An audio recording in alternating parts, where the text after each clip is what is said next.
Jones, é tudo tão assustador, é um descalabro tão grande que é difícil até saber por onde começar. O editorial da Gazeta a que você se refere é muito importante.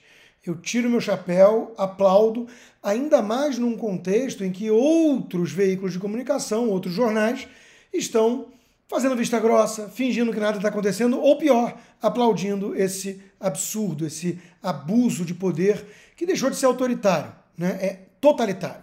Quando cria-se o crime-ideia, nós estamos de fato dentro da distopia orwelliana, né? Agora o pensamento vai produzir prisão.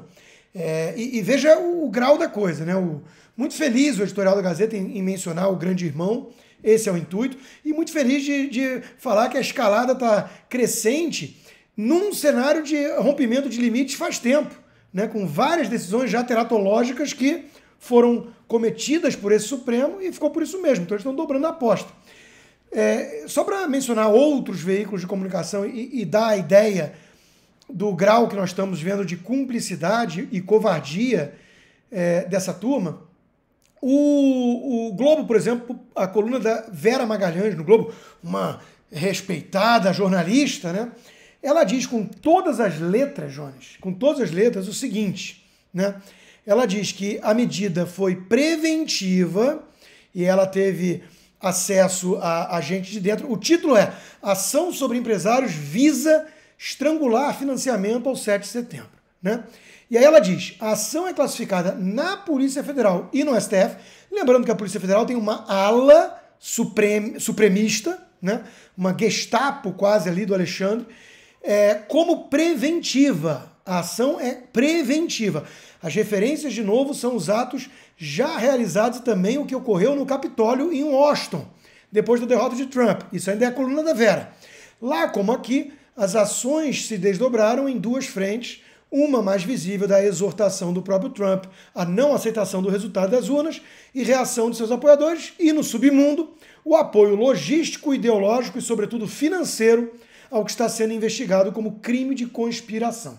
Então, ela mostra um crime que está sendo investigado nos Estados Unidos, diz que aquilo pode se repetir no Brasil e defende na sua coluna que o STF e a parte da Polícia Federal achaquem, quebrem sigilo e eventualmente prendam empresários cujo crime cometido foi apoiar o presidente Bolsonaro.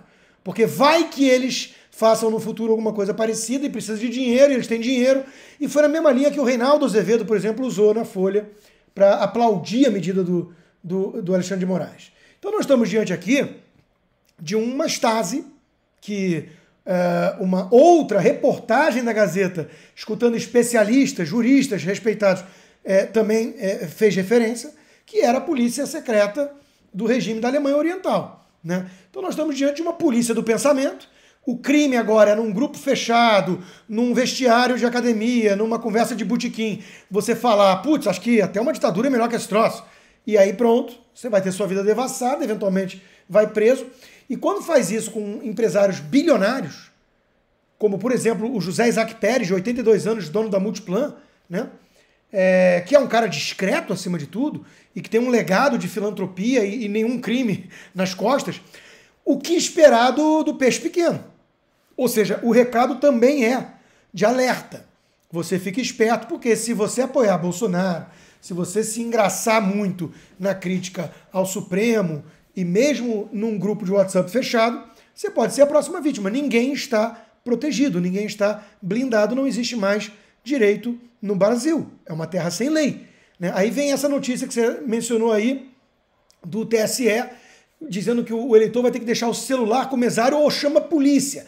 Vamos lembrar que antes já tinha sido dito por gente do TSE que se a pessoa circulasse aqueles filmes, aqueles vídeos, né, mostrando eventualmente falha ou fraude nas urnas eletrônicas, ia da cadeia. Então, assim, desculpa, né, mas perdeu a graça de falar o óbvio. Quem está fingindo que existe uma normalidade institucional no nosso país hoje é cúmplice de um movimento totalitário.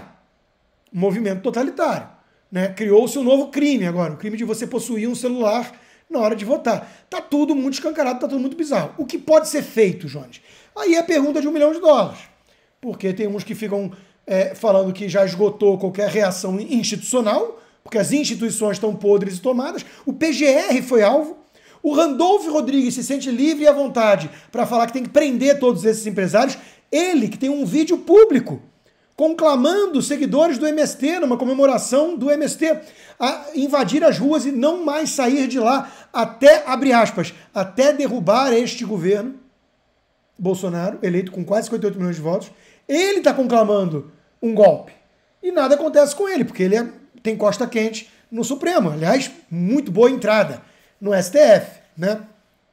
O outro lá que virou o Aspones, o estrategista digital do Lula nas redes sociais, o tal do deputado Janones, criando o caso com todo mundo, mentindo, espalhando mentira, aí vaza que ele tinha rachadinha, prints de postura extremamente agressiva, não sei o quê, e ele dobra a aposta, porque diz que tem suporte no Supremo e nada acontece, talvez tenha, né? Quem cala consente, não sei, nada acontece com ele. Então, assim, nós estamos vivendo uma coisa tão escancarada, o verdadeiro golpismo, ele está tão às claras, que só alguém muito alienado, ou muito fingido, muito dissimulado, cínico, para dizer que não, tá tudo perfeito, para manter a postura de um Pacheco da vida, né? Fazer aquela cara dele de estadista, né? Não, o Brasil está tudo funcionando perfeitamente, vamos defender a democracia, e aí a cartinha da democracia assinada por Lula, que defende Nicarágua, Cuba e Venezuela, quer dizer, tudo uma grande palhaçada. O Brasil virou um teatro, mas um teatro muito pobre, né? De esquetes muito patéticos. Então, assim, o que fazer?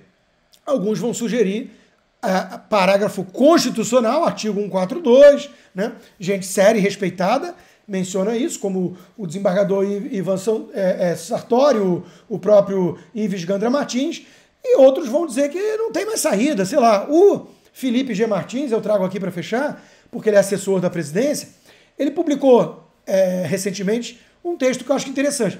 Não há soluções políticas fáceis para os males desse ativismo judicial com contornos ditatoriais que enfrentamos no Brasil. Mas há algumas etapas essenciais a serem cumpridas para que possamos buscar soluções a resguardar as liberdades fundamentais em nosso país. São elas, né, dentre essas etapas. A principal e mais importante, impedir que candidatos que comungam da perspectiva que orienta as ações arbitrárias e abusivas praticadas por integrantes da cúpula do judiciário não cheguem também à cúpula dos poderes executivo e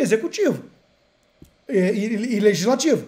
Ou seja, obviamente, não bancar o isentão, o pecado da omissão no momento desses, e entender que ou é Lula, que é o cara que talvez esteja por trás disso tudo, ou Bolsonaro, que é o principal perseguido desse sistema podre, carcomido e totalitário, né? E, claro, os senadores para o Senado, né? Por isso, diz o Felipe para fechar, é extremamente importante cobrar dos candidatos ao Senado um compromisso inequívoco com o exercício efetivo de sua função constitucional de fiscalizar e punir os abusos dos ministros do STF.